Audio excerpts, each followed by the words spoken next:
Hello, everybody, and welcome to Shaman Sister Sessions. I'm Michelle Hawk, and I'm here with my shaman sister, Katherine Bird.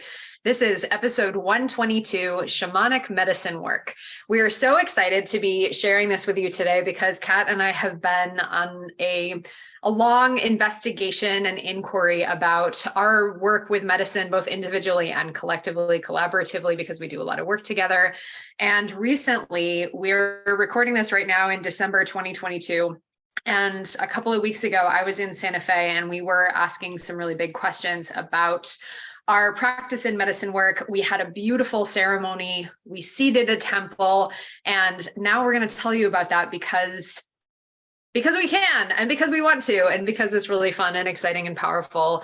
And we know that medicine work is really emerging in collective consciousness and in the spiritual and personal development community as a much more emergent and obvious above ground practice. And so we're here to share with you today about our work in psilocybin and medicine specifically, and give you some things about what's coming in terms of what we're having to offer. So I'm really excited. Kat, how are you doing?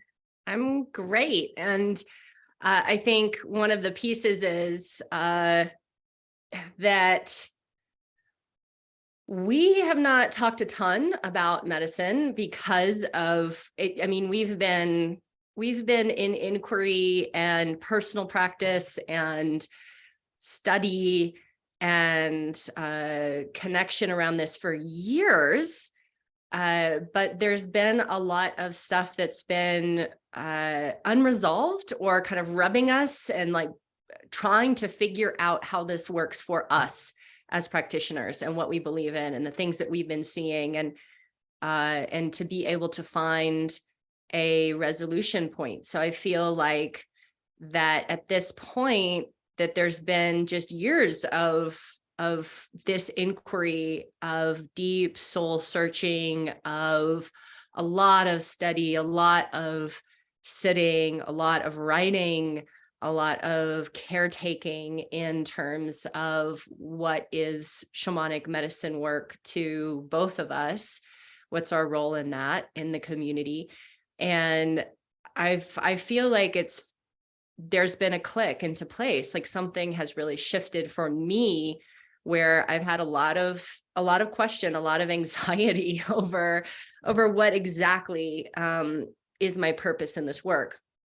So I'm feeling pretty good about it. Awesome. Yeah, this is kind of our coming out declaration here in terms of medicine work. I mean, I know, you mentioned, Kat, that like we haven't really talked about it a lot. I think we've done, just for reference in the past, if people want to circle back with it, we did that one episode years ago on integration, like how to integrate after medicine work. I don't even remember what number it is. And yeah, that was great. It's like integrating ceremony work, I think is something that it's called, something like that. Yeah. Yeah. And I mean, I totally stand by everything we said in that. And it was really awesome. And we had recorded that right after we sat ceremony, actually. And yeah, I feel like I personally, in terms of how I've shared about it, and Kat, I know you haven't really shared overtly a lot of your relationship with it either, but I've kind of danced around it. I've felt really cautious about sharing with it, partly because of I feel, and this, we're going to get into this in terms of our philosophy and seeding the temple and the container that we're holding moving forward. But for me, part of the reason that I felt so hesitant to share a lot about medicine work for a variety of reasons, and what has changed for me in that piece, number one, is that like I wasn't sure for myself, and I was wiffle waffling about for a really long time, and in deep inquiry. And as long as I'm in a space of really deep inquiry and wanting to ask spirit, and I'm always in that place, right? But while I'm in that learning, I want to keep it close to the chest, and I don't really want to share about it so much, because, at least publicly, because I'm holding the integrity and the privacy of that investigation. I want to keep it very pure. I want to make sure that my inputs of information are very, very selective and very direct. And I want to be really clear about how I sit in that before I'm sharing it with other people. So that was part of it. And then the other part is like a lot of the what we're seeing in the collective consciousness now about medicine work is almost this silver bullet panacea, where it's like people are looking to medicine work as, oh, that is the thing. That is the thing that I need, the thing that will heal me. And I felt an incredible amount, and I still feel a lot of resistance around having that idea around medicine work. Like, I didn't want it to be the thing. I didn't want, and I still don't want, like, medicine to be the only tool in my toolkit or the only tool that people are seeking. And so I think for that reason, I felt very reluctant to talk about it in the first place, because I want to be in integrity with it around, like, having a conscious container and a context for it to live in. And now I feel really stable in both of those things. I feel really secure in my values around how I am practicing and facilitating work, both for myself and for other people. I feel really clear in terms of my relationship with medicine, psilocybin specifically, in how I'm collaborating with this spirit. I feel really grounded in terms of what Kat and I have worked up for moving forward in offering this temple. And I feel very clear about the context within which medicine lives in my work and in my practice. So all of those things, I got all those boxes checked off. And so now I feel like, okay, now I can come to the table and share about this and talk about this. But it took a long time for me to get there. So that's where I'm at and why I'm ready to talk about it now. Yeah. And I think, Michelle, it's important just to kind of circle people back to just as a teaching moment in what you're sharing here, because it is so easy, and we've all seen it. It's so easy for someone to have a medicine experience and a psychedelic journey, and immediately they are, I'm going to be this, medicine person. I'm going to be this thing. And with no background in other modalities, in therapeutic processes, in trauma, in shamanic work, and spiritual work, with having very little experience in other realms. And then because it's such a powerful experience for people, and it does put things into a fresh context for people, and they can see their own benefit occurring, it becomes, oh my gosh, I have to do this. And so people will jump into this really way too soon. And then trying to either play catch up with learning the other skill sets or never learn the other skill sets. And so there's that piece. And then the other piece that you're talking about, this sort of panacea fix me thing, which both of us, this is something we talk about a lot privately in our conversations. Until now. when we see people that come to us even and have this energy of fix me now, I need this. I know that I just need ABC in order to fix myself and solve this problem that I am for myself. And you are the solution. And neither Michelle nor I are up for that. We're not those kinds of practitioners. We are empowerment people. We seek to train, to educate, to empower, and to give people access to their own healing. And so when we see that happening in the medicine world, we have resistance to that, because that's not what we're here to contribute. So that's those two pieces, I think, are just to pay attention to those two pieces and your relationship to that, if you're thinking about this or about anything. And I've been engaging in medicine work in spiritual, ceremonial ways, in ways to alter consciousness for over 20 years now. But both Michelle and I have come from a background of non-medicine, shamanic, spiritual practice, devotion, ceremony, healing.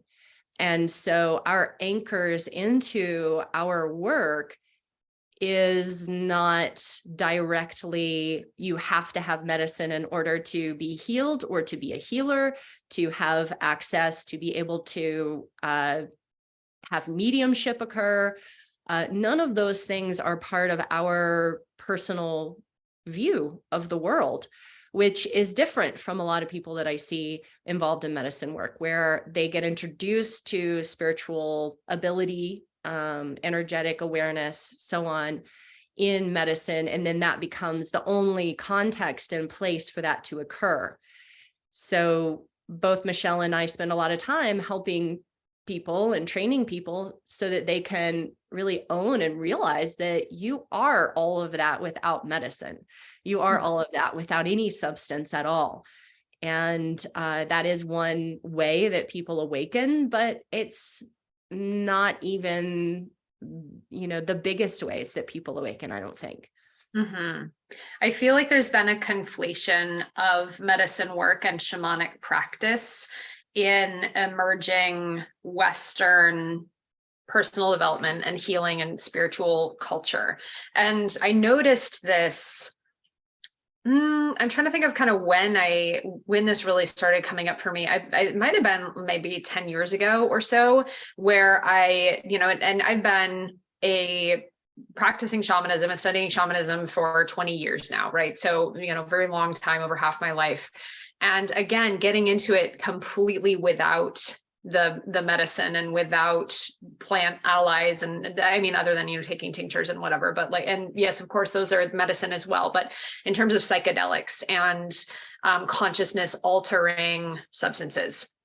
And I remember about 10 years ago, whenever I would tell people what I do or, what I'm into and talk about shamanism, they would really consistently, I would say at least 50% of the time, ask me if I served ayahuasca, or usually it was ayahuasca that they were asking me about. And sometimes they would ask me about mushrooms. And I remember being really surprised that there was this assumption with it, because that was so, at the time, I had been not engaging from the ceremonial shamanic perspective. At that time, my relationship to medicine and to these substances was recreational. And, I was having transformational experiences, but it was more from like being out at events or festivals or whatever and partaking without the official devotional container, right? So my relationship with medicine work within the, I would call it an official ceremonial, conscious, intentional context, started maybe 2016 or so. And before that, I was having intentional experiences, but it was in a more recreational context.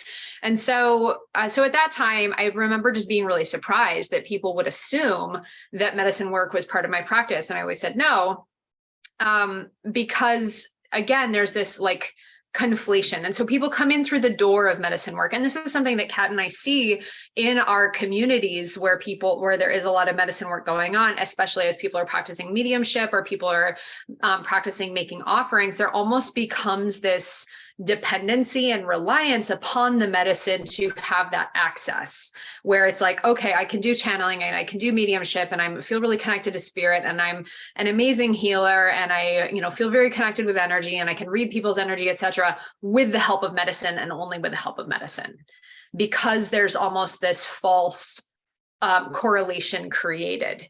And I still really firmly believe that you can do anything without the medicine, or anything that you can do with the medicine, you can do without the medicine. It just might take longer and it might take different practice. But that's the piece that Kat and I are really interested in. We're going to talk about this a little bit more in terms of how we're offering medicine work, is giving people those tools so that they can do all of those practices without the help of medicine. And we're going to bring in medicine as an ally, but only as one spirit ally, but instead giving people the building blocks to be able to create the structures within their own energetic anatomy to have access to those gifts, the mediumship, the energy healing, the the offerings, the knowledge, the connection with the spirits, all of this, so that you don't need the medicine all the time. You don't want to be on mushrooms all the time. Nobody wants to be on mushrooms all the time. Except for my cat. Right. Yeah, microdosing's different. That's a separate podcast.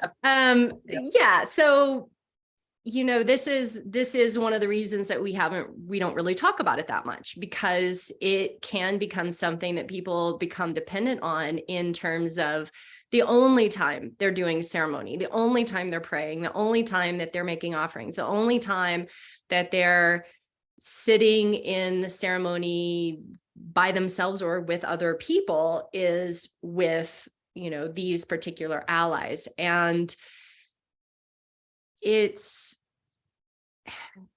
I think that it's, I don't even know what I think. It's just like, why, like, why not develop further? Why not,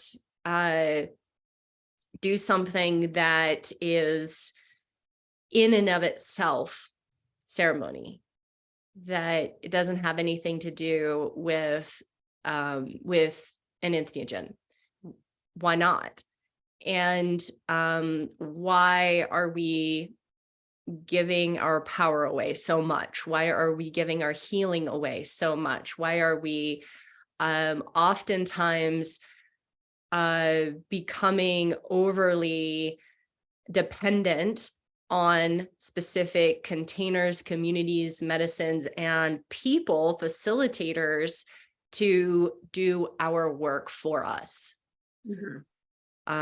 So those are some of the pieces. So well, let's acknowledge that we also see this sometimes where people create this codependent relationship with a particular practice or modality, right? All the time. Yeah, totally. So let's acknowledge that this is a thing too that is completely separate from medicine work, where people think, oh, I have to do my holotropic breath work in order to do my, it's like it's creating this false sense of correlation does not equal causation, right? So, okay, if you do your breath work every day, you're probably going to move a lot of energy in your system, but you don't you're not reliant upon that particular practice. In fact, like I do encourage people to explore, yes, have your devotional practices. There's absolutely benefit to doing your practice every day. Like, there are monks who do the same thing every single day. And that's, obviously like they have a benefit from that. I'm not that person. I'm not going to be happy doing the same practice every day. And I do think it is helpful to introduce other practices so that we can be flexible, right? Like it's almost it's like a spiritual neuroplasticity experience, right? Where the more comfortable you are exercising your energy and exercising your consciousness in different ways, the more plastic and adaptable your energy body, your consciousness, your relationship to your practice. So if for whatever reason you lose your favorite crystal, you're still okay. It's not like, oh God, I lost my favorite crystal and now my practice is completely derailed because I was so attached to this crystal and dependent on this crystal, or whatever the deal is. Or your teacher retires, your practice isn't over because your teacher retired. Or your teacher turns out to be a horrible person in some regard, right? Like a lot of times we'll find out like, oh, my community that I've invested all this training in, oh, I actually don't resonate with that anymore. And people will go into a spiral around that because then the things that they've been connected to somehow have been tarnished. I think that was our last episode. Yeah. Go back to previous episodes. I think that this is a difference sometimes in trying to transcend and manage sensations of discomfort. So stuff is feelings of what we might call anxiety, or we have uncomfortable feelings. And so we are using practices or different tools in order to manage this experience that we're having, instead of going through the processes in order to transform us so that we actually are different and we become different. And so it's very easy to become reliant on something as a way to manage our felt senses into what we're experiencing, instead of going through the entire alchemical process of transformation, which Michelle is so good at leading people through, and the understanding of the alchemical process of transformation, which is different than just seeking to transcend a uncomfortable feeling. Thank you. Yeah. Yeah. So I really want to talk about I really want to talk about some other things that we've been seeing in the medicine communities and these things that are not our vibe. Yeah, these are all the things that are like, I would say these are things that we have seen and have contributed to both our sense of caution around how we're offering medicine work, but then also really, I mean, for me personally, like seeing all these things in other people's medicine containers has really fueled this fire for me to be like, well, how can I do it differently? And how can I do it in a way that, like, how can I collaborate with a spirit ally in a way that feels very much in integrity, very much in sovereignty and service, and grounded in my values as a practitioner and my, my 20 something year quest of, how I practice, which is very much rooted in integrity and empowerment. And like Kat was talking about. So yeah, we're going to tell you all the cruddy or questionable things that we see in medicine communities. Which, what you're saying, it's like it awakens a sense of responsibility, and to see people. I have a lot of clients who have come in contact with communities and been in communities and then are like, wow, I cannot be in this community anymore. And why aren't you, please, will you host circles? So I also want to add one thing. I said cruddy and questionable. And I mean, let me make a distinction here. There are a lot of beautiful ways that people practice medicine that just aren't my way also. And so and there are ways that, especially as emerging in collective consciousness, I call it the Western clinical pathology model of people doing trip sitting work or doing people seeking psychedelic assisted therapy, ketamine assisted psychotherapy, et cetera. Like there is this very emerging field of people doing trauma work specifically with psychedelics. And that is powerful and helping people. And it's great in its own way. And that's not my work, right? So I would say there is that distinction. I kind of threw some, shade language on it, and all of it is not crappy or, and some of it is very powerful and beautiful, but it's not my way. So making that distinction there. Yeah, I think that's really important. And to understand, because we are talking about a more shamanic, ceremonial way of engaging with the spirit of the medicine that you're working with and the spirits that you are collaborating with in the container that you're working in. And there are a lot of psychedelic facilitators and therapists who are not that into that part of the work. Yeah. How about we start there, since I kind of launched us off on that? Does that sound good? Yeah, wherever you want to start. Sure. Well, let's start there. Because I mean, I would say this is since it is emerging in sort of collective consciousness right now, with, especially in Oregon where I live, where, there's all these programs that got launched and psilocybin got, whatever the measure was passed. I don't even remember what the measure was anymore. It was last year. It was like, if it was legalized or decriminalized or, whatever it was, right? I mean, everything is decriminalized in Oregon, but there's all this movement now around getting people set up to be trained as facilitators and people getting set up to grow. And there was that store recently in downtown Portland that was selling mushrooms openly. And then a week after the article appeared in the paper, they got shut down. They're like, you can't do that yet.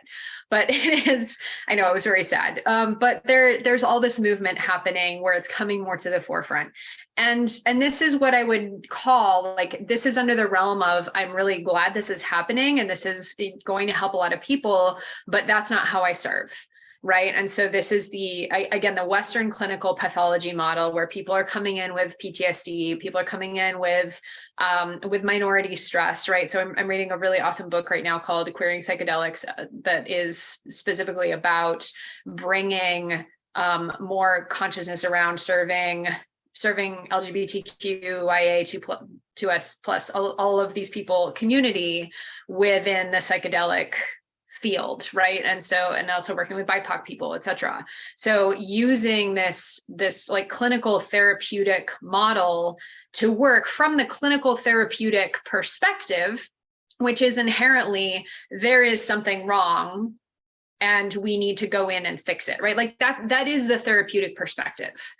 And that is not what we're doing, right? So it's not that this is bad, it's just that's one angle where it's like, this is what therapists do, is they go in and help people poke at their consciousness.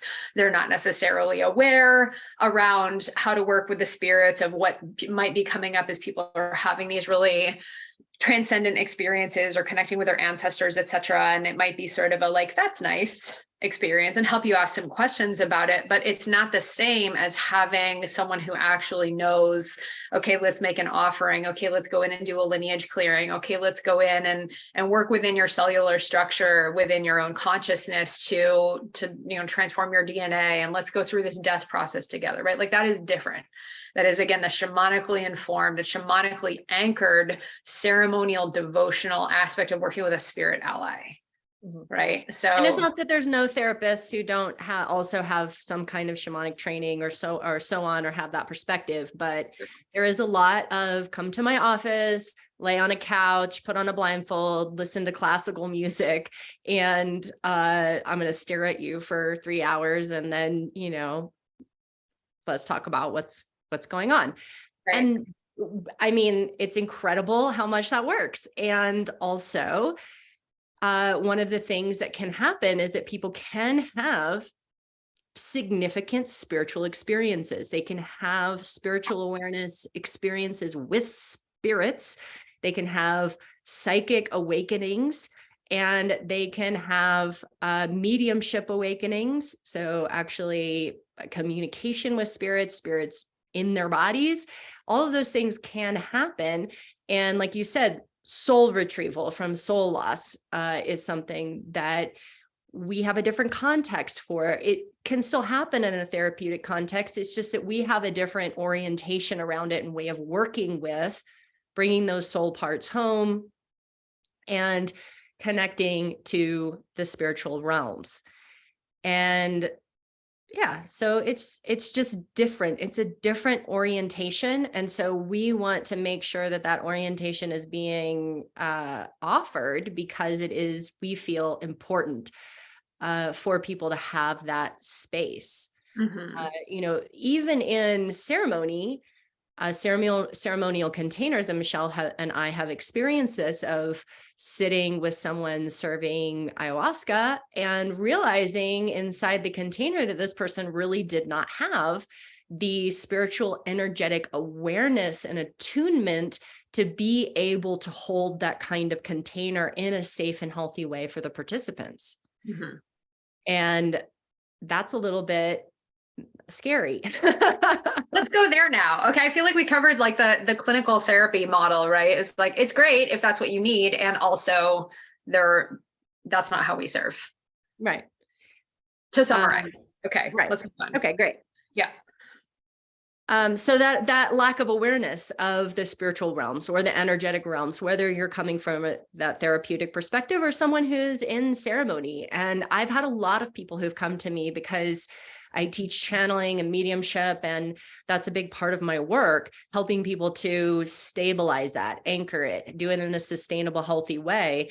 And I've had a lot of people come to me after medicine experiences that blasted them open, and they're having mediumship occur. They're having spiritual experiences. They're having a significant spiritual awakening, and they will talk to the facilitator, and the facilitator is really unable to meet them with where they're at. They will give them sort of platitudes and kind of, I don't know, like fortune cookie advice that I assume is just coming from their teacher and the way that they learned, and trying to, I'm not really sure what that is. Like, they're just not getting very, very good context or awareness around what's happening, or they'll say, oh, that's just the medicine.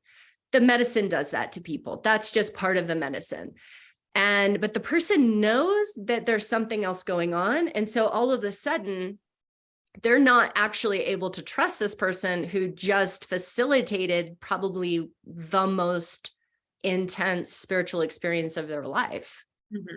or is able to hold them past that. So one of the things that we see a lot is just really poor integration.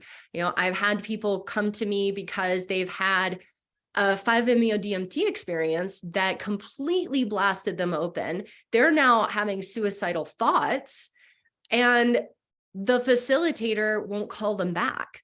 Mm-hmm. Like they can't even get them to answer an email from them, and so the poor integration and follow up as far as, having any sort of container afterwards, which can be challenging financially because people don't have, a container to hold people in that they're regularly coming to or so on, right? People maybe don't have that integration container for people, or even the ability to have a conversation with somebody.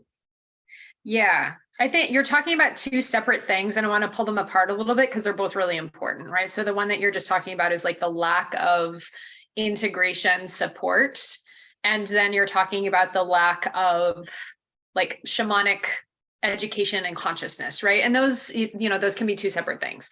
So integration, right? Because Kat and I have recorded at least one, if not more and we talk about integration all the time, right? Like, at this point, if you've been following us, that we love integration. We're very pro placing not only an entheogenic experience, but also any transformational experience within a larger container of integration to land it in the body, to land it into the rest of your life, to land it into your consciousness, etc.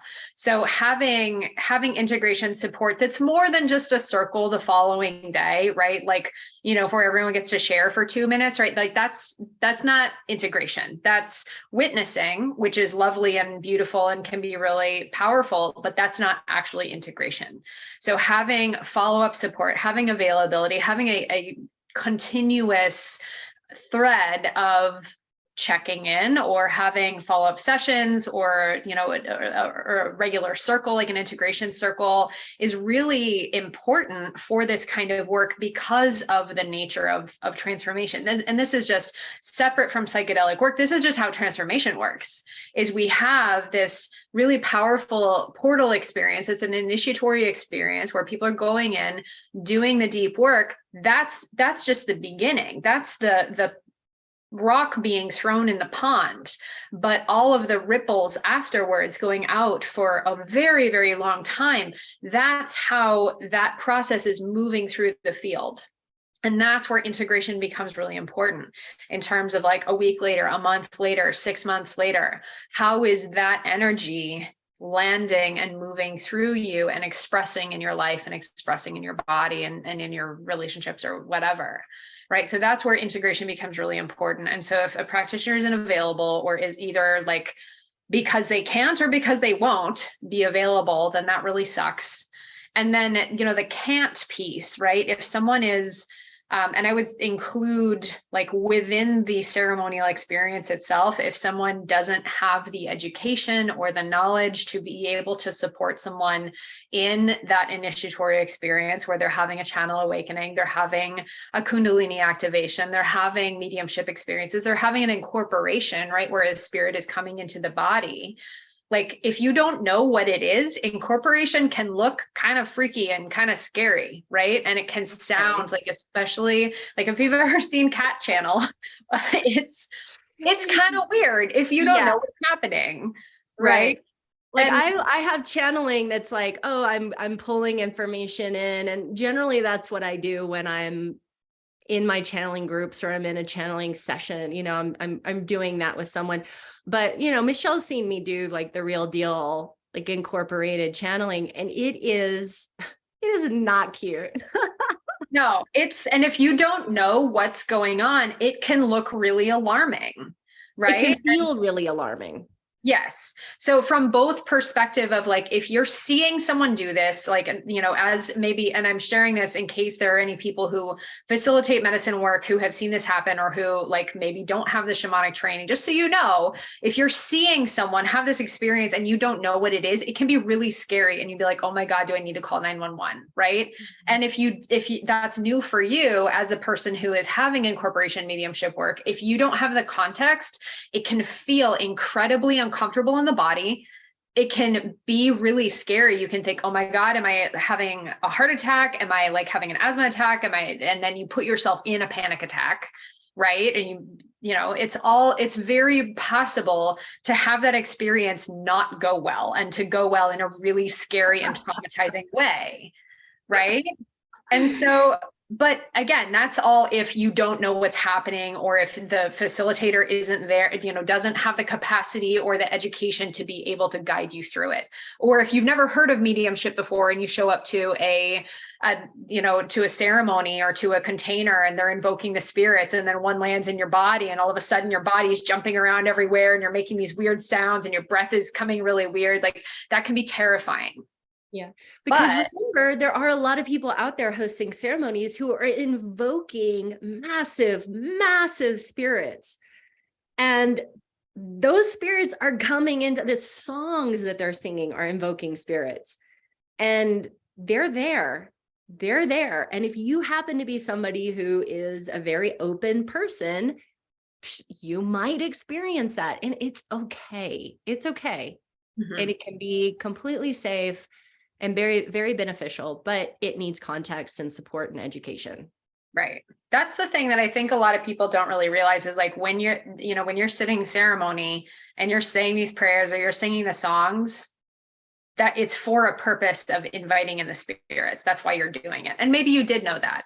I feel like people don't necessarily share that in a medicine context. Like I've been in medicine ceremonies before where it's like, oh, this is just the thing that we're doing. Like, this is the thing that we do is we sing these songs and we say these prayers, but there's not the specific orientation around it is for this purpose of of giving the spirits an invitation. We're opening a portal to invite in all these spirits and to participate in these spirits, or to invite the spirits to participate in this experience with us. Sometimes that includes this happening, and it's for for this purpose, right? And so that's why, we haven't really got to this yet, but Kat and I will share about our ethic around facilitating ceremony, and including that spiritual invitation, including the work with the spirits explicitly as part of that. But that's where the education and context piece is really important. Really, really important. Like Kat did this, when at our recent, and I guess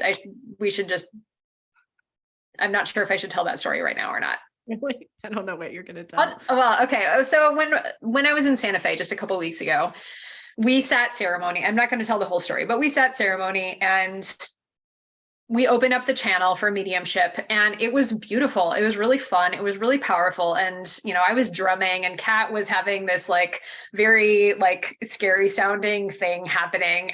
But of course, like I felt her and I was feeling like, oh, she's fine. We're good. But I could see someone else in the circle watching her, like not sure if she was okay or not, but I was like, oh, I know she's fine. Like she's good. But again, that's where the like, okay, if you don't know, or you can't necessarily tell, like it can seem scary and intimidating. But with someone like Kat, who is a very expert medium, and I'm an expert medium as well, so I was able to tune in like, okay, she's good. And I know she knows what she's doing. She brought through this really beautiful spirit for the purpose of healing. And it was really lovely. And the energy was just beautiful, even though it sounded really scary. Yeah. And this is a specific spirit that I've been working with. And for quite a while. And it just is a lot to bring it in. And then it's able to do its work. Only a lot of times, because the bringing it in part can be what it is, intense, overwhelming, a little bit freaky. Like that's where people can get stuck, right? It doesn't fully run its course all the way through. And here's another thing. This may never happen to you. This might not be your thing. Like this is part of my thing. This is part of how I'm designed. It's totally 100% okay, fine, if this never, ever, ever happens to you. You're not doing anything wrong. Right. Exactly. That's also true. Or if you do incorporation mediumship work and it looks very different too. Yeah. It can be like really, cute, I guess. Yeah. Well, so for this other spirit that, this spirit that comes in that sings with the beautiful songs, totally different spirit, totally different experience in my body, totally different experience for everybody else, right? It's like this very intense but beautiful singing, different spirit, different thing. Yeah. So Exactly. yeah, so that's one of the pieces. And also we can also say, go back to our recent episodes about spiritual predators and narcissists and all of that. And all of that is happening in the medicine community, cult-like communities and behaviors, overly encouraging people, shaming people into needing to be at every single ceremony, being ego, greed, money driven, sexual impropriety, like those things are all in some medicine containers have those issues. So we are very against those things, and we have lots of conversations about those in our previous episodes. Absolutely. I think I want to shift, like take a half step in another direction around some of these other experiences that we see in ceremonial containers, where it's almost like the expectation or the pressure around showing up in a certain ceremonial role, where and mediumship as an example of that, where it's almost like, okay, if you're not doing ceremony in a certain way, you're doing it wrong, right? Or you're like, oh, if you're not having this big incorporation mediumship experience, then it's like you're not having a really valuable healing, or, perhaps having some judgment around. My ceremonial experience was just like sitting there and be quiet and like have my own internal experience, or my ceremonial experience was I was puking the whole time, whatever it was, right? For purging is our official term for that. But there's a lot of ways to purge energetically. Puking is only one. So I think relationship with authentic ceremonial experience and whatever, and your own prayerful experience, your own devotion. I feel like in some ceremonial containers, there's almost this weird, like almost competitive expectation. Does that make sense? Where it's like, oh, but that person is such a great channeler. Oh, that person is like, they're doing all the prayers, or that person has a really beautiful songs. There's almost this like one-upmanship or pressure expectation that you put on yourself of like, oh, if I didn't have this, beautiful vision, or people are in the sharing circle afterwards and they're sharing like the beautiful visions that they had, and you're like, I just passed out the whole time, right?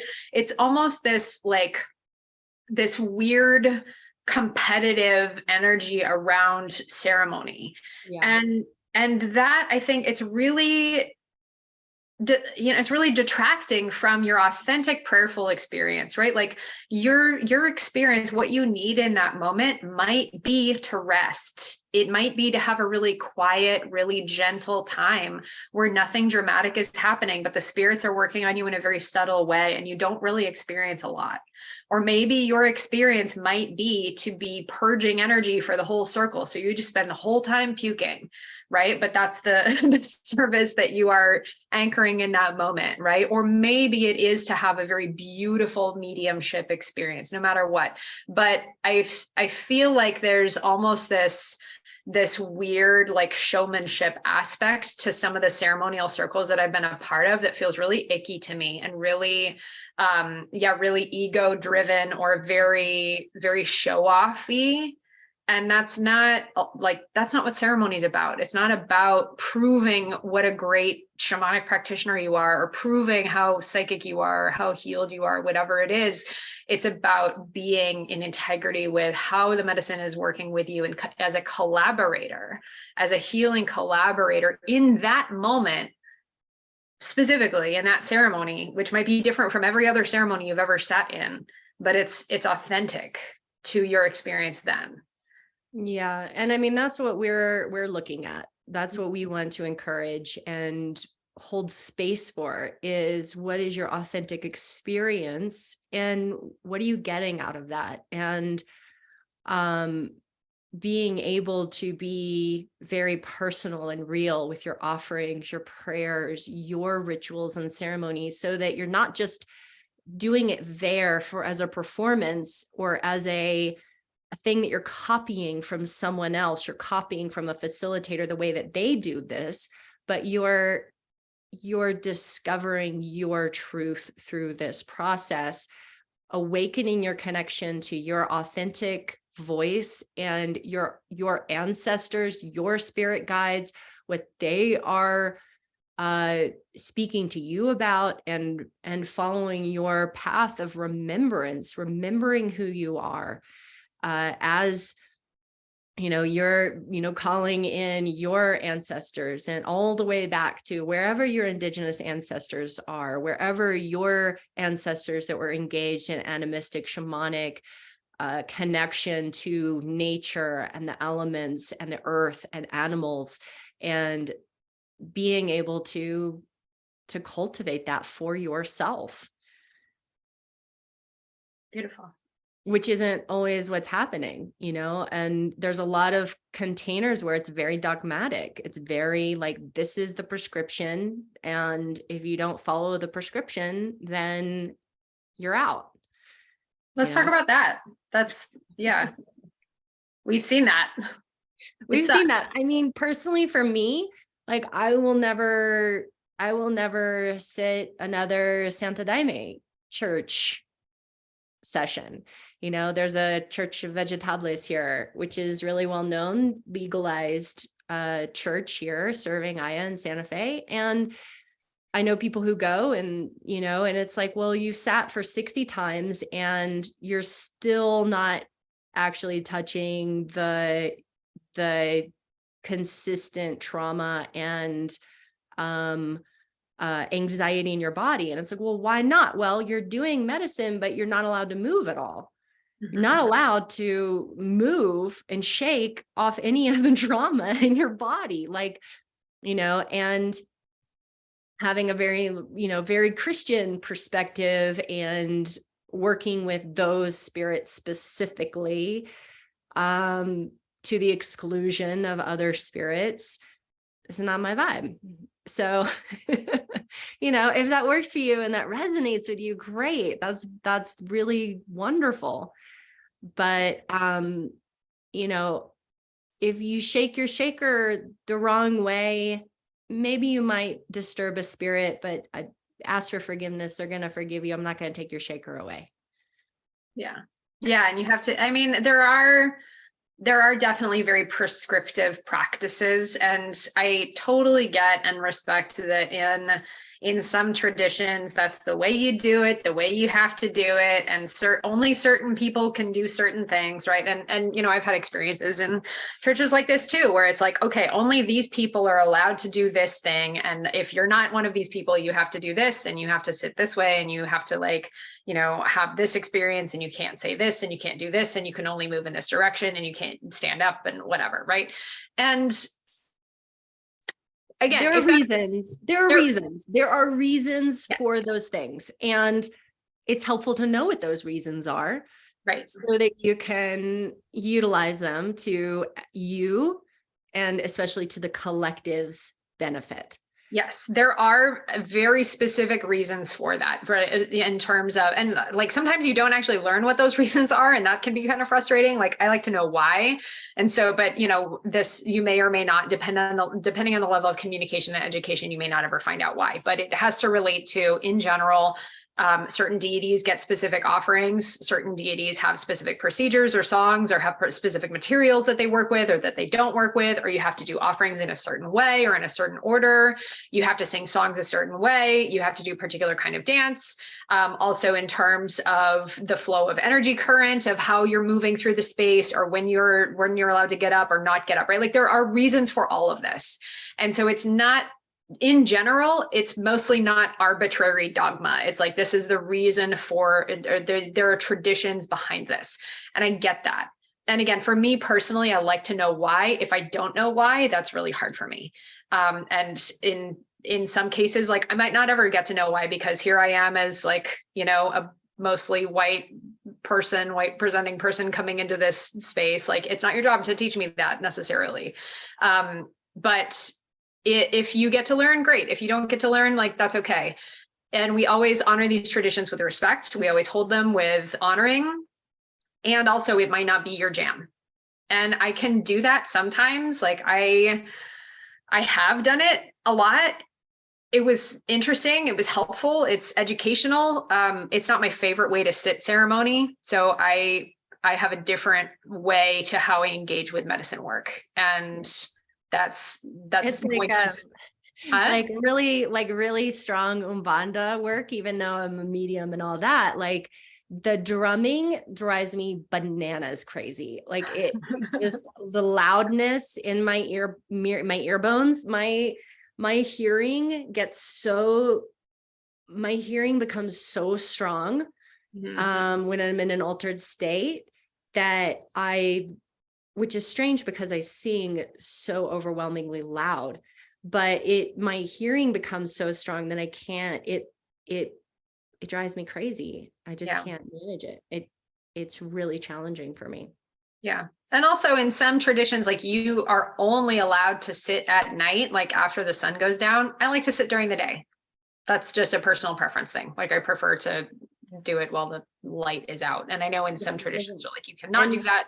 You're not honoring the spirits. It's not safe, but there's lots of traditions, right? There's lots of ways of doing this work.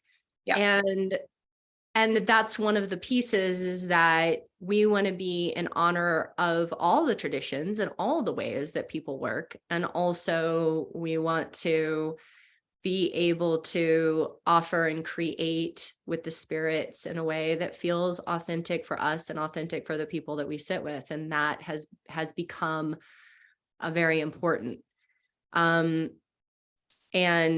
to shift some of this extractive neediness of the medicine into a collaborative field with the entities and the spirits of the medicines, and with ceremony and with community that is also aware of the education around this kind of work, around why do you do those things, and you should know why you do those things because it makes you a more effective practitioner. But you're probably not going to get that education in the ceremony, so it can be challenging to get that education if all you do is go to the ceremony.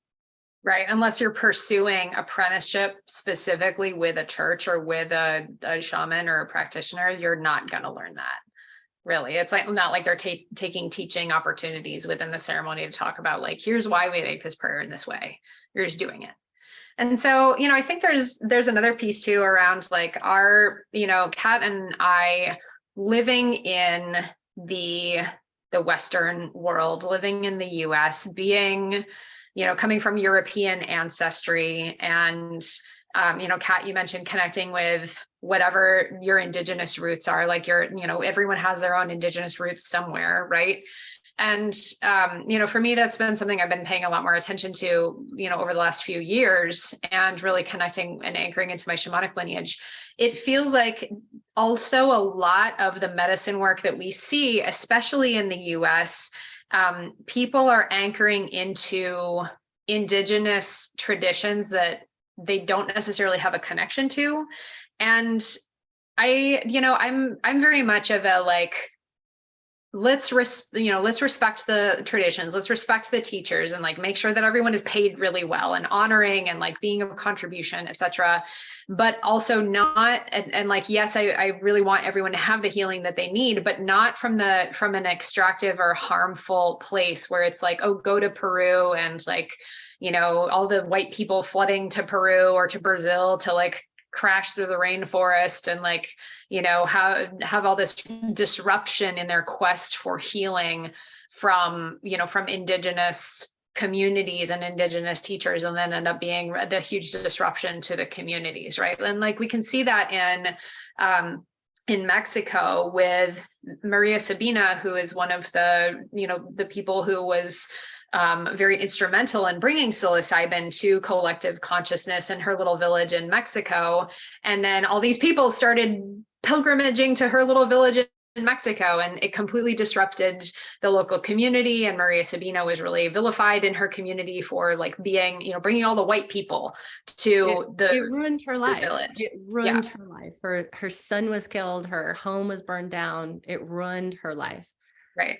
And it's not that you can't go and work with Indigenous people. That's fine. But also, it is our responsibility as white people, as Western people, as European lineage people, to take our seat at the table, to own and honor our ancestors, our lineages, and our spiritual abilities, our healing abilities, and support each other to heal and transform and evolve so that we can collaborate with the Indigenous people and not use them, not just use them to, oh, I need you to heal me. They have communities that need healing. They have work to do on their own. They're trying to save their ecosystems. They have a lot of work that they're doing with their communities, and we should support them to do that work. And be in collaboration with them, which is the other piece that we are really looking at. We've been in meetings with the Good Medicine Lodge, our sister community, who is of Black and Indigenous women who are going into Native communities and doing work with trauma and intergenerational trauma and addiction and all of these issues. One of the pieces is that we need to be looking at our communities. We need to be looking at how are we as Western white people over here helping our communities to heal so we can collaborate and take a place, and how are we supporting other communities to heal, and how are we anchoring ceremony into aligned action. Yeah. And that is something that's really missing in a lot of spaces, where it's like, okay, come to ceremony and then go away and work your job and buy some more fancy clothes to come back to ceremony.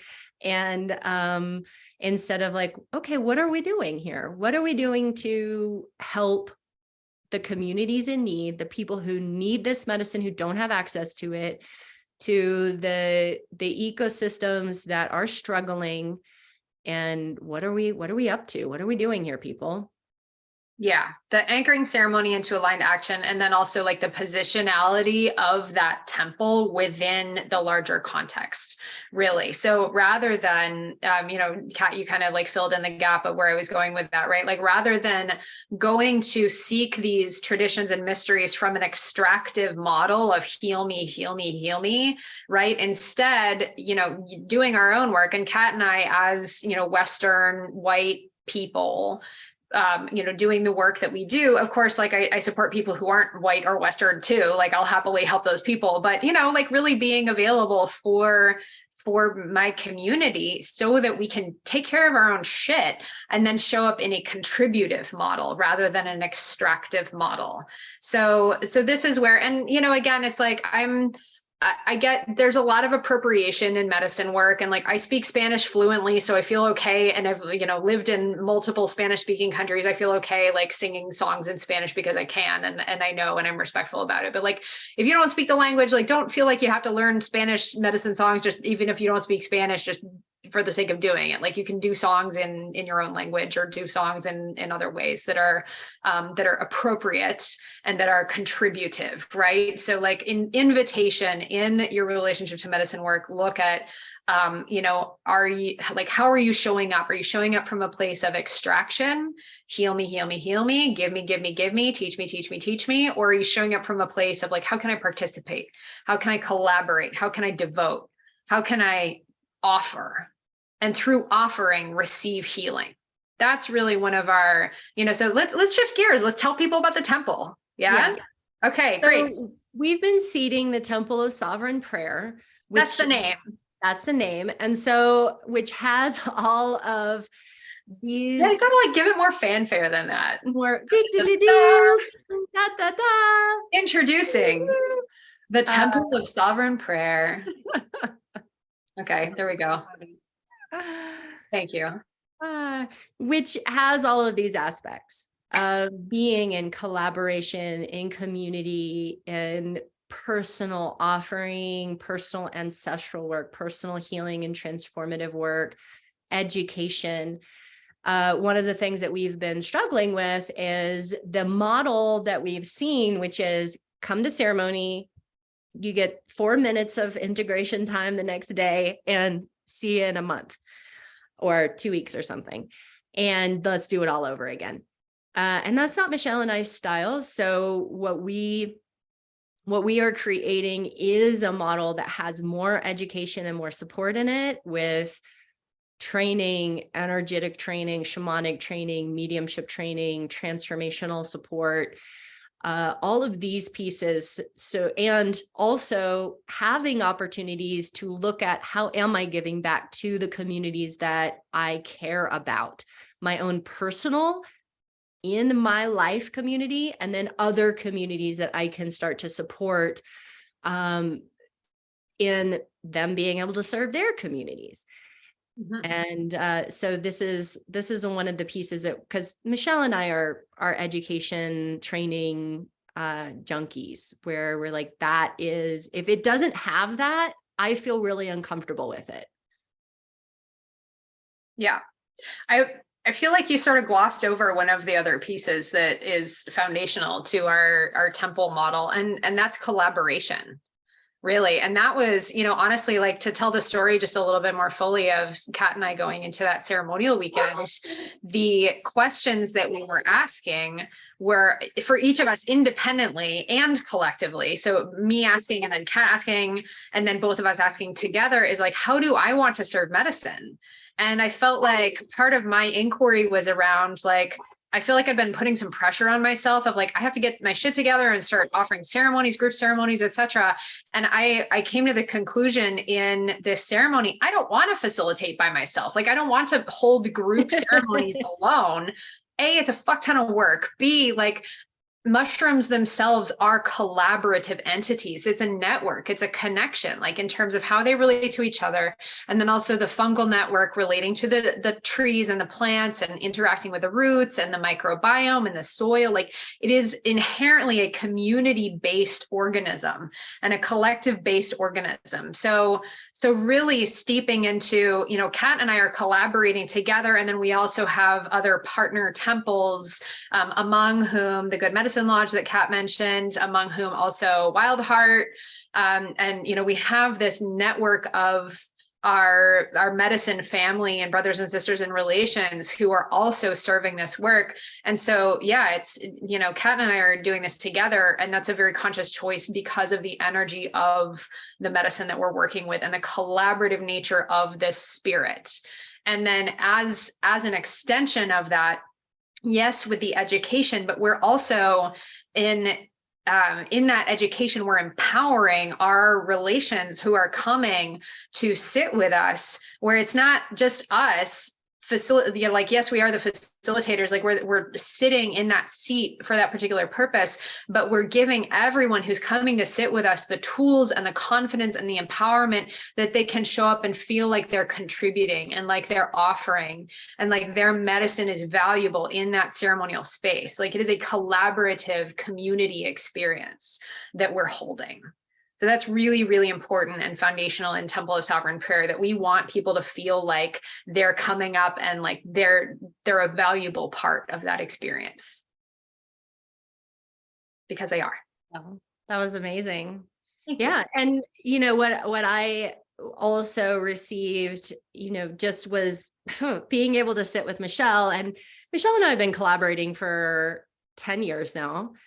And the thing that I love about collaboration with Michelle is that there is such a deep sense of safety and calmness and being held. And I know that if Michelle's in the container, I don't really have anything to worry about in the realms of spirit and energy. Like, I'm like, everything's good.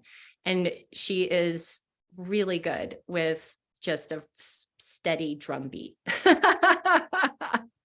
Like, she's a good drummer, and like, is very tuned into her own prayerful heart.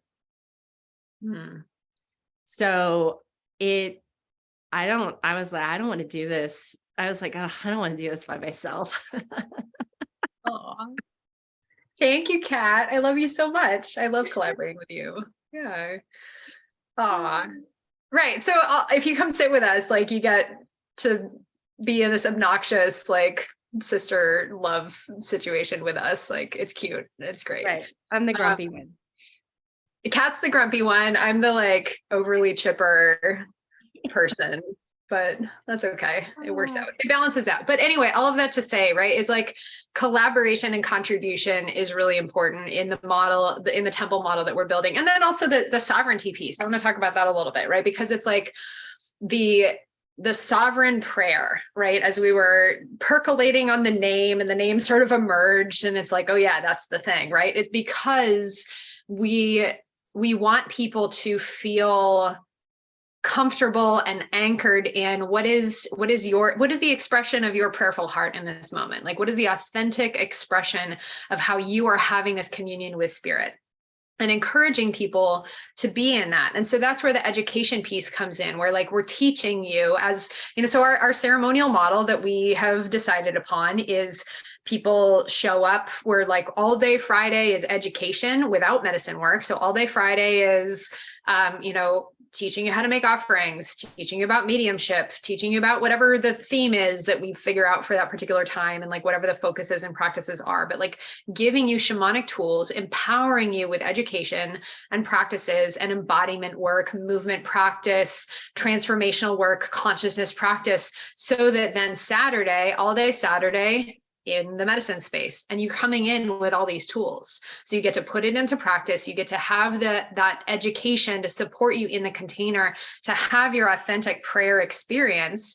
And then Sunday is integration, processing, witnessing, etc. And then mandatory follow-up integration circle after the facts, right? And if you don't come to the integration circle, you have to book a session with one or both of us, probably just one of us, because both of us would be hard to schedule, but you have to book a session with one of us to be invited back to ceremony in the future, because that support and the focus on integration is really, really important to us, so that we know how you're engaging with ceremony. We know it's landing in your body. We want to be available to you. We want to help you. We want to make sure that you're not just coming to ceremony and then going back to like your life as whatever, right? Like I've heard people who literally said to me that I've drank gallons of ayahuasca and kept coming back and back and back and didn't feel like anything changed. Literally what they said to me.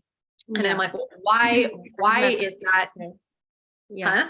Yeah. I've met those people too. Yeah. And it's like, well, why are you doing that? What's the point? And is ceremony actually helping you? So building in the education, building in the integration is part of our ceremonial model, and then supporting you in having your authentic prayerful ceremonial experience with all of your tools, with your practices, with teachers who can support you in a channeling experience or support you in your super chill, like receiving healing experience, whatever it is that you need, and give context for however that spirit is wanting to move through you and collaborate with you in that moment. So those are the foundations of our temple. Those are the principles that we're embodying and holding when we are serving medicine. And integration is online. Yes, exactly. Great, beautiful. Ceremony is in person, in case that wasn't obvious. Ceremony is in person. Yes. And they might be in different places, but right now in Santa Fe for sure. And working on Northwest. In the Northwest. If you have a space that wants to host us, let us know. And also there is, I'm trying to think, I'll put a link in the text if possible, I have a special list for people who are interested in medicine work. I'll get that on my website. I know it's on my like link on Instagram, but I don't know that I have a proper link for that on my website yet. I have one too, but you're coming to sit with both of us, so it kind of doesn't matter. Yeah. but Yeah. you should sign up for one of them. Right. Yeah, one of them, and then you'll know about what's happening with both of us. Whoever you want to sign up for. Exactly. So this is our exciting announcement. And this is so many years. I mean, definitely 10 years of Michelle and I working together, collaborating together, supporting each other's retreats and ceremonies and all kinds of things together. And then years of us being deep in this work and figuring out how we are relating to it. So we would love to hear, if you're seeing this on YouTube, comment, and what do you think? What are your feelings about this and our orientation around this? If you're interested, reach out. And I don't know if you can leave comments anywhere else that we'll see, but if you do want to reach out, Michelle is michellehawk.com and I'm katherinebird.com. And we're really interested in hearing what you think about this. And we'd love to see you in ceremony if this is something that appeals to you. If you're looking for a ceremonial model that supports one other piece that I want to like be a little bit explicit about, because we keep talking about like the devotional model. We didn't actually really talk about that here. So we kind of alluded to it, but I want to point it out because this is so key and so like instrumental to this temple model that we're creating, right? Where it's about contribution and collaboration. One of my teachers said really beautifully, my Avalon teacher, Holly, she talked about ceremony, and specifically she was talking about some geomancy ceremonies with a training that I did with her, where you show up to the ceremony to serve and you don't expect to receive healing from that ceremony. You're showing up not for you, but for your service. And through that service, you are anointed, you are purified, you do receive healing, but that's not why you do it.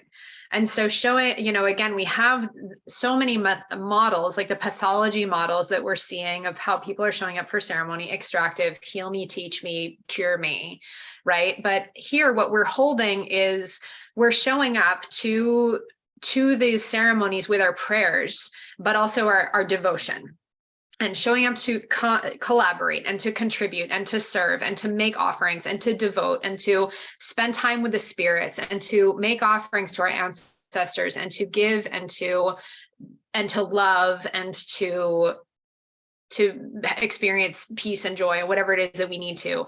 And through that devotion, we receive healing. Right? It is through the process and the purification process of making an offering of our experience that we receive healing. So, and of course, people are going to have healing experiences in ceremony. It's inevitable. It's kind of inevitable, but showing up from it's like you're coming in a different door. You're coming in from the door of, I am the medicine that I seek, and I'm here to collaborate with a spirit ally by giving of myself and giving of my experience and being in this devotional experience. And then you walk away with a beautiful healing, whatever that it is that you need. I wanted to highlight that because we didn't really talk about that. But the devotional prayer model. Okay, great. That was it. Do you have anything else? No, I have nothing else. Okay, great. Well, circle back with us. michellehawk.com, katherinebird.com. Please like, comment, subscribe. Feel free to forward this episode to anyone that you know who might be interested in a shamanic medicine experience, psilocybin specifically. That's the only medicine we're serving at this point. And thank you. Thank you. Thanks, Michelle. Thanks, Kat. Great job.